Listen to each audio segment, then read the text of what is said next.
After this short break. And okay Jayaprada గారు, మరి అది ఉడికిందా? ఉడికిందండి. ఇప్పుడు మనం చూద్దామండి. చూద్దాం. ఇది ఉడికిపోయిందండి. ఇప్పుడు మనం ఏం చేయాలంటే దీంట్లో ఇప్పుడే అసలు ఆ కడి అనే పదార్థం వస్తుంది దీంట్లోకి. అవునా? ఇప్పుడు ఒక చిన్న బౌల్ ఇవ్వండి నాకు. బౌలా సరిపోతుందా? సరిపోతుందండి. ఇప్పుడు ఒక స్పూన్ కూడా ఇవ్వండి. ఇప్పుడు మనం శనగపిండి దీంట్లో వేసుకుంటున్నాము.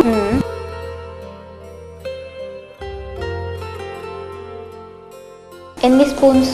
ఒక 4-5 స్పూన్స్ వేసుకుంటే సరిపోతుంది. ఓకే, అంటే కర్రీ కాంటెంట్ ని బట్టి ఇది ఎక్కువ వేసుకుంటా. అది కర్రీ కొంచెమే ఉంది కదా, 4-5 స్పూన్లు అయితే సరిపోతుంది. ఇప్పుడు పెరుగు వేసుకుంటున్నాము. పెరుగు కూడా ఏంటంటే కొంచెం డైల్యూట్ చేసుకోవాలి మనం దీన్ని.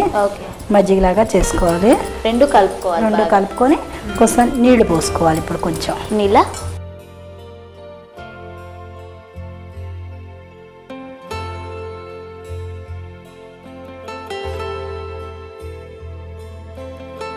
ఉండలు ఉంటే బాగుండదు. ఉండలు లేకుండా చేసుకోవాలి. ఇంకొంచెం నీళ్లు పోయమ్మా. ఇంకొంచెం. ఇదేంటంటే గట్టిగా ఉండకూడదు, పల్చగా ఉండాలి. పోయమ్మా.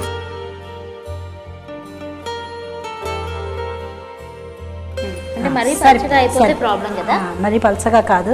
ఇప్పుడు మనం ఇది శనగపిండి వేసాం కదా, ఇప్పుడు ఇది మనం వేడి మీద దాంట్లో వేడిలో వేసేటప్పటికి శనగపిండి గట్టిగా అయిపోతుంది. అందుకోసం మనం పల్చగా వేస్తాం. కొంచెం మరి వాటర్ లాగానే వేయాలా? వాటర్ లాగానే వేయాలి. మాక్సిమం వాటర్ చేసేయాలి. అసలు మనకి ఇంట్లో కనుక మనకి ఇవి ఉంటాయనుకో, ఇది మజ్జిగ. అవును. ఆ మజ్జిగ పుల్ల మజ్జిగ ఉందనుకోండి, పుల్ల మజ్జిగ కూడా దాంట్లో కలుపుకోవచ్చు. ఓకే, అంటే నార్మల్గా పెరుగే కాకుండా మజ్జిగ కూడా యూజ్ చేసుకోవచ్చు. మజ్జిగ కూడా యూజ్ చేసుకోవచ్చు. ఓకే, అండ్ మంచి హెల్దీ ఫుడ్ కూడా. హెల్దీ ఫుడ్ పైన ఇప్పుడు మనం చపాతీల్లోకి కానీ దేంట్లోకైనా తినచ్చు ఇది. ఓకే, పూరీల్లోకి తినచ్చు, చపాతీల్లోకి తినచ్చు, దేంట్లోకైనా హ్యాపీగా తినచ్చు. ఇప్పుడు మనం పచ్చిమిరపకాయలు వేసుకుంటాం.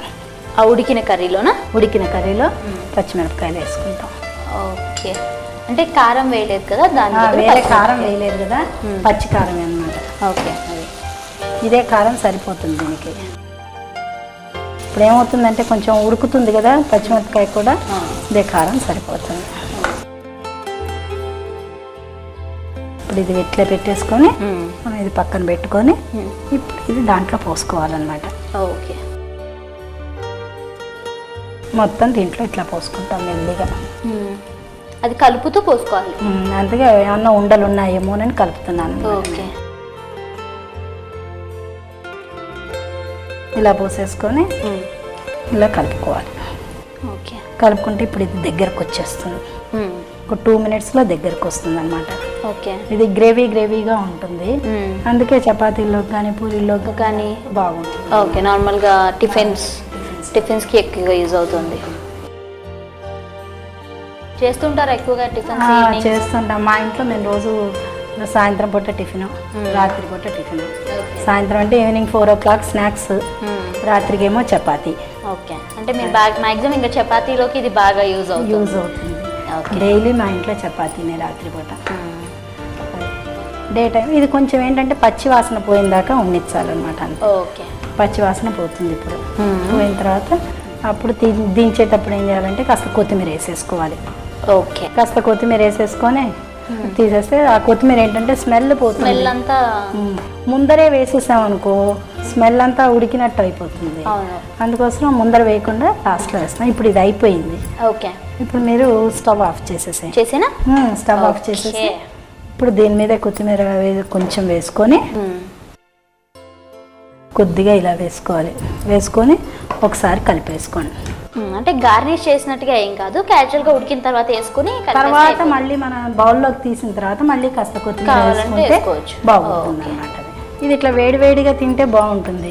ఇంకా కొంతసేపు ఉంటే ఏమవుతుందంటే ఇంకొంచెం గట్టిగా అయిపోతుంది. అందుకోసం ఏం చేయాలంటే మనం అందుకే అంత వాటర్ వేసాం. అవును, చాలా పల్చగా వేసాం. అయినా కూడా చాలా గట్టిగా. ఇంకా పల్చగా కావాలంటే ఇంకా కొంచెం నీళ్లు వేసుకోవాలి. మనకి చూసుకొని పదార్థం పల్చగా కావాలి అనుకుంటే పల్చగా. ఓకే, అట్లా ఒక బౌల్ ఇస్తారా? ఇప్పుడు దీంట్లో పెట్టేసుకోవాలి. ఓకే,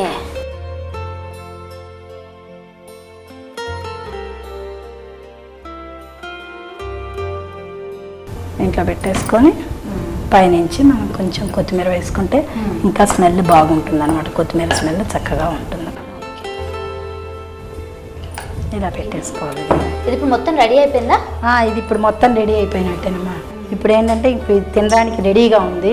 ఇప్పుడు దీని మీద ఇట్లా మనం ఈ పచ్చిమిరపకాయలు ఇలా వేసుకున్నాం అనుకోండి, ఎవరికైనా కలర్ఫుల్గానే ఉంటుంది, ప్లస్ ఎవరికైనా కావాలంటే పచ్చిమిరపకాయలు అలా కొరుక్కొని తినేస్తారు, అక్కర్లేని వాళ్ళు వదిలేస్తారు. అందుకోసం ముందరగా వేయకుండా అనమాట, తర్వాత అట్టి పెట్టింది.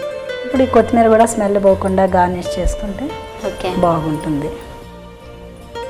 ఇప్పుడు మనం దీన్ని చపాతీ ఇంకేదన్నా ఈ మన గ్రేవీ లాగా ఉంటుంది కాబట్టి అటువంటి వాటిల్లో బాగుంటుంది. ఓకే, సో చపాతీ పూరికి మంచి కాంబినేషన్, చాలా బాగుంటుంది. ఓకే, అయితే పాలకూర చుక్కకూర కర్రీ రెడీ అయిపోయింది అమ్మాయి. థ్యాంక్ యూ జయప్రద గారు, చాలా మంచి డిష్ చూపించారు, చాలా బాగుంది అండ్ కలర్ఫుల్గా ఉంది.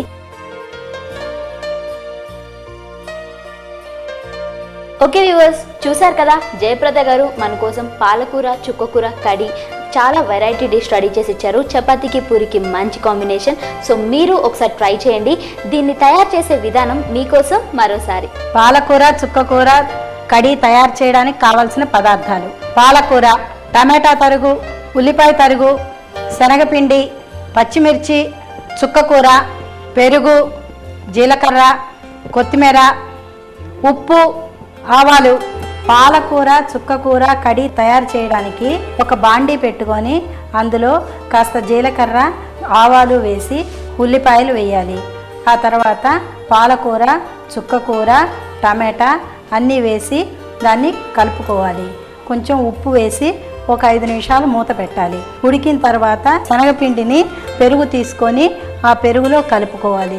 ఈ ఉడుకుతున్న కూరలో ఈ పదార్థాన్ని దాంట్లో వేయాలి. అది చిక్కబడ్డదాకా తిప్పుతూ ఉండాలి. తర్వాత దాన్ని తీసి ఒక బౌల్లోకి తీసుకోవాలి. పాలకూర చుక్కకూర కర్రీ రెడీ అయిపోయింది. ఓకే వ్యూవర్స్, చూసారు కదా జయప్రద గారు మన కోసం పాలకూర చుక్కకూర కర్రీని తయారు చేసి చూపించారు. మరి చపాతీకి పూరికి మంచి కాంబినేషన్ అట, మీరు ఒకసారి ట్రై చేయండి. మరి మన నెక్స్ట్ ఐటమ్ నువ్వు పప్పు చెక్కలు తయారు చేయబోయే ముందు let's take a short break.